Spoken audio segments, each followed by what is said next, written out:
Oreo biscuit দিয়ে এই কেকটা একবার হলেও বানিয়ে দেখবেন। বাড়িতে যদি বাচ্চা থাকে বাচ্চারা তো ভীষণ পছন্দ করবে, আর বানানোও তাড়াতাড়ি হয়ে যায়। এই কেকটা বানিয়ে আপনারা বাচ্চাদের টিফিনেও দিতে পারেন, ওরা তো ভীষণ পছন্দ করবে। আর সামান্য কয়েকটা উপকরণ দিয়েই কিন্তু অরিওর এই কেকটা বানানো যায়। অরিও বিস্কুটের কেক বানানোর জন্য আমি এখানে একটা প্যাকেটের বিস্কুট নিয়ে নিয়েছি। বড় প্যাকেটগুলো যেটা হয় সেটাই আমি নিয়ে নিয়েছি।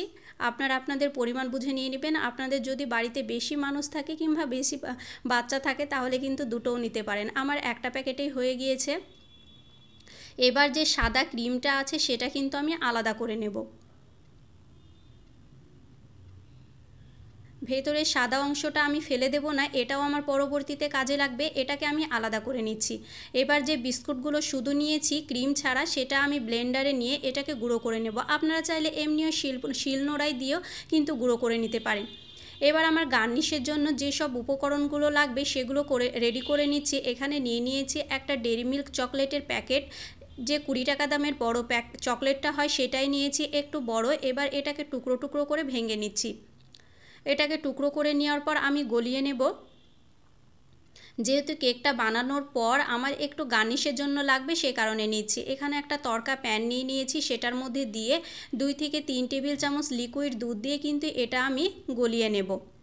আরও কিছুটা পরিমাণে চকলেট নিলাম, ওই 4 টুকরো মতো চকলেটকে একদম ছোট ছোট টুকরো করে কুচিয়ে নেব। ছোট ছোট করে একটু কুচিয়ে নেবেন, দেখলেই বুঝতে পারবেন। ওই তো বললাম যে সব উপকরণগুলো আমার গার্নিশের জন্য লাগবে সেগুলো আমি কিন্তু রেডি করে নিচ্ছি। আর একটু কিন্তু কেকের ওপর গার্নিশ করে দিলে বাচ্চারা দেখলেই পছন্দ করবে, আর যেটা ওদের চোখে একটু আকর্ষণ ভাব আসে ওরা কিন্তু নিমিষেই খেয়ে নেয়। সে কারণে আমার যেসব উপকরণগুলো লাগবে গার্নিশ করার জন্য সেগুলো আমি প্রথমে রেডি করে নিলাম। এটা কিন্তু চকলেটটা গুঁড়ো করে নিয়ে ফ্রিজে রেখে দেবেন, না হলে কিন্তু গলে যাবে। আর এইদিকে দেখুন তড়কা প্যানে যে আমি চকলেটগুলো নিয়েছিলাম সেগুলো কিন্তু গলাতে দিয়ে দিয়েছি। আমি দুধ দিয়ে ওটা গলিয়ে নিয়েছি। আর এইদিকে কিন্তু ব্লেন্ডারে আমি যে অরিও বিস্কুটটা আছে সেটাও কিন্তু আমার গুঁড়ো করা হয়ে গিয়েছে। খুব সুন্দর মতো করে দেখুন গুঁড়ো করে নিয়েছি। আর যে সাদা ক্রিমগুলো রেখেছিলাম সেগুলোও কিন্তু মিশিয়ে দিলাম।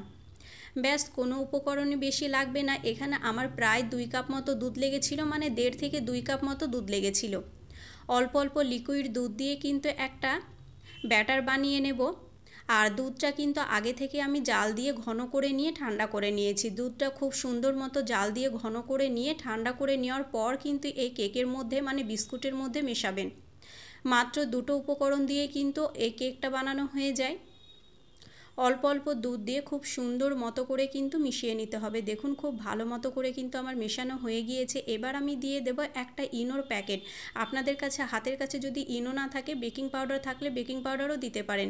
আমার কাছে যেহেতু ছিল সে কারণে আমি ইনোটা ব্যবহার করেছি। এবার ইনোটা দেওয়ার পরও কিন্তু খুব সুন্দর মতো করে মিশিয়ে নিতে হবে।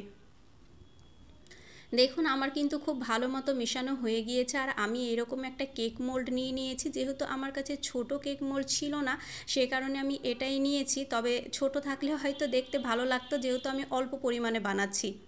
নিচে একটা কিন্তু আমি বাটার পেপার লাগিয়ে দিয়েছিলাম। এইদিকে একটা কড়াই বসিয়ে দিয়েছি জলের ওপর একটা স্ট্যান্ড বসিয়ে জলটাকে কিন্তু খুব ভালো মতো ফুটিয়ে নেবেন। খুব ভালো মতো ফুটিয়ে নিয়ে এই তো একটা স্ট্যান্ড বসিয়ে দিয়েছিলাম। স্ট্যান্ডের ওপর দিয়ে এটাকে লো ফ্লেমে আমি 30 থেকে 35 মিনিট কিন্তু বেক করে নেব। গ্যাসের আঁচটা একদম লো ফ্লেমে রাখবেন, হাই ফ্লেমে রাখবেন না। দেখুন আমার টোটাল কিন্তু 30 মিনিটে এটা রেডি হয়ে গিয়েছে। খুব সুন্দর মতো করে একটা টুথপিন দিয়ে দেখে নিলাম।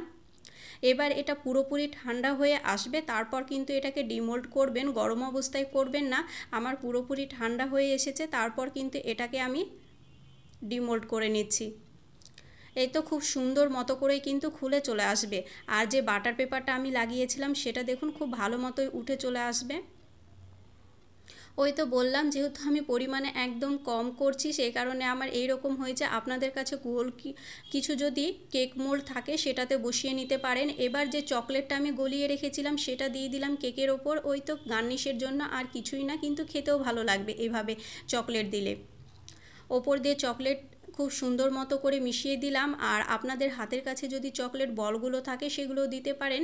আর যে চকলেট আমি গুঁড়ো করে রেখেছিলাম সেটাও দিয়ে দিলাম। তাহলে বানানো কত তাড়াতাড়ি হয়ে গেল না! 30 থেকে 35 মিনিটের মধ্যেই কিন্তু আপনারা এই কেকটা রেডি করে নিতে পারবেন। বানানো যেমন তাড়াতাড়ি হয়ে যায়, খেতেও কিন্তু খুব টেস্টি হয় আর খুব নরমও হয়, দেখলেই বুঝতে পারবেন। তাহলে অরিওর এগ কেকের রেসিপি কেমন লাগলো অবশ্যই কমেন্ট করে জানাবেন, আর বাড়িতে বানালে আমাকে কমেন্ট করে জানাতে ভুলবেন না কেমন হয়েছিল।